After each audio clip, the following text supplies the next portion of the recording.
We want to give everybody reps and everybody a chance to show what they can do and see how each and every individual might be able to contribute to the team, next year. We have, quite a few guys that are injured to some degree.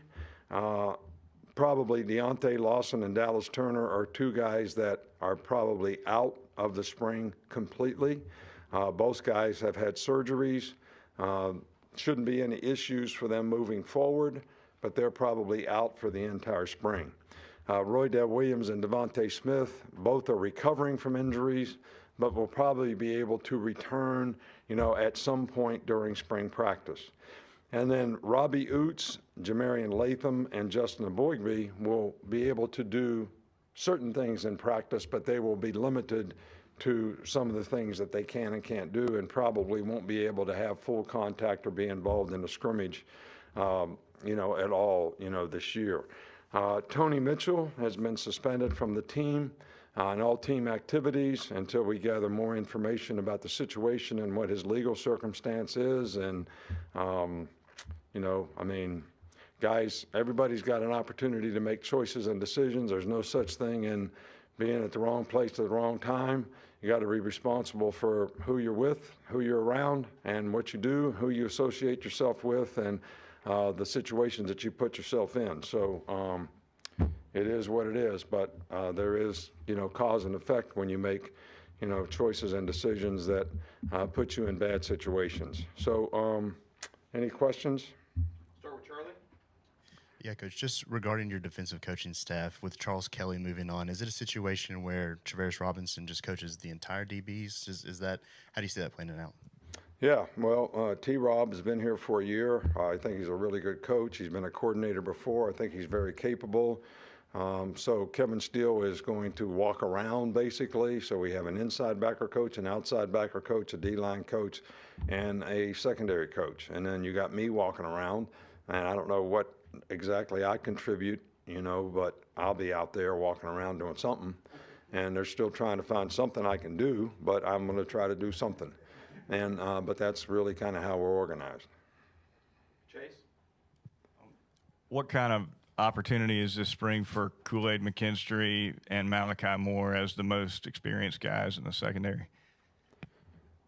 Well, it's an opportunity for them to play. It's an opportunity for them to create value for themselves in the future by how they play. But it's no different for them than it is all the other guys. How responsible and accountable are you to do your job? How do you pay attention to details so that you can self-assess and improve and try to get better at what you do, and have a sense of urgency about how you approach everything every day, and pay attention to details. So I think that's everybody's opportunity, and I don't see it any different for those guys. They have experience.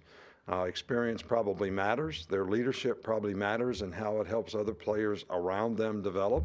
But I think that creates value for them as well. We'll go to the left with Mike. There were over 1,000 players that went into the transfer portal after the season. There was two that joined the team, in C.J. Dupree and Tresman Marshall. What was the process in kind of paring that down and identifying the players that you wanted?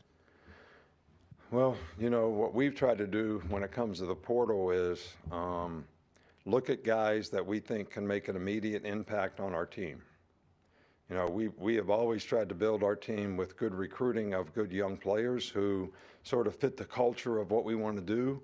And if we feel like we have a need at a position where we see someone who can come in and make an immediate impact, and I think most of the players that we've taken from the portal, and I think there's been 6 prior to this year, 5 of those guys all made significant impacts on the team. One guy got injured and probably didn't have the opportunity to do it, or he probably would have made an impact as well. So, and we're going to continue that same philosophy of how we bring guys into the team. We still have to manage the roster. We still have to manage numbers. And I think you always got to take that in consideration when you're dealing with the portal as well. Stay here in the middle there. I know they haven't had an opportunity to do much yet, but just looking at the offensive line, you have a lot of big-bodied, big-statured guys. Do you anticipate that being a group that's powerful and moving people at the point of attack? I like the players that we have in the offensive line. I think we have some bigger, more physical players. I think they obviously don't have as much experience. but I like the attitude. I like their temperament. I like their toughness. And I think the number one thing is we got to create some depth, at that position. We probably lost more players than we gained, even though the players that we gained, we're excited about how they can contribute and what their future might be. So we probably need to add a little depth at that position. In the back with Carrie. Hi, Coach. When you come into spring and you know that you are obviously losing some key leadership roles and also some key starters, and you mix that in with now 2 new coordinators, what's the biggest challenge for you as the head coach entering into the spring with all those changes? And what's possibly the benefit or the most fun for you knowing that you get to kind of set a whole new scheme here? Well, I've said this before, but I look at every season like I just took the job. So if I just took the job, what would we have? We'd have new coaches. We'd have new leadership. We'd have to create a new culture on this team. We'd have to create new leadership on our team from players as well as coaches. I would have to make sure that the coaches really understood the culture and the system that we wanted to play, whether it was offense, defense, or special teams. It's great to have continuity, especially in leadership positions, but this is not something that we don't have some experience at making sort of adaptations, being flexible, letting people add things that they know will be beneficial to us, contribute to how we can fix some of the problems that we've had in the past.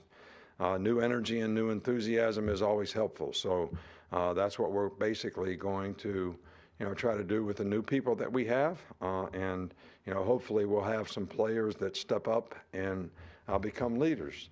But they're going to have to earn the right to do that. We haven't picked a leadership group yet. We have an advisory committee. And what the advisory committee is supposed to do is go back to their room, to their group, and advise them of my and our message that they all need to understand. Whoever does that the best has obviously got a chance to be a leader, but we haven't decided who that is yet. So they have to earn the right to do that. In the middle with Tony. And when you're breaking in 2 new quarterbacks, is it advantageous to have a younger offensive coordinator that's kind of been there at a time not too long ago that kind of can relate with Well, them? what if you had an older guy that had been there not too long ago? What would be the difference? I'm saying that, like, in terms of being a quarterback himself. Yeah, I think the most important thing is not young, not old, good. All right, effective, good teacher, good quarterback coach, can develop quarterbacks, can help them sort of learn and grow at the position. And I think that was one of the critical factors in the search for a new coordinator, was that the guy would be a really good quarterback coach and has a history of being able to develop quarterbacks. And I think we did that. Okay, well, Steven, 2 more. Start with Steven. Speaking of development, Coach, when you were looking for an inside linebackers guy, what made Robert Barber stand out to you? Made who? Robert Barber, inside linebackers. Oh, I thought you were talking about players. You're talking about coaches now? We interview a lot of people. We're looking for guys that fit from a character standpoint, who have good character, who are going to set a good example and be good leaders for the players on our team. Secondly, we're looking for people who have knowledge, especially knowledge of our system in terms of what we do and how we do it. And can the guy be a good teacher? And in the interview process, we thought that Robert was, an excellent candidate as a young guy that could come in and do all those things well for us. Finish in the back with Taylor. Hey, Coach, you have an opening at the quarterback position. What do you like about the guys who are going to be competing for that spot? Well, look, I think everybody has an opportunity.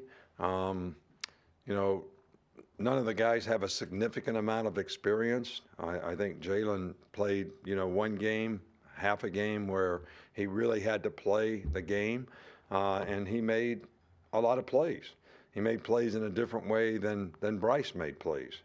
Ty, who made significant progress throughout the year but never really had much of an opportunity to play in critical situations in a game, is also someone that we think has developed and made a lot of improvement and has a lot of potential to be a pretty good player.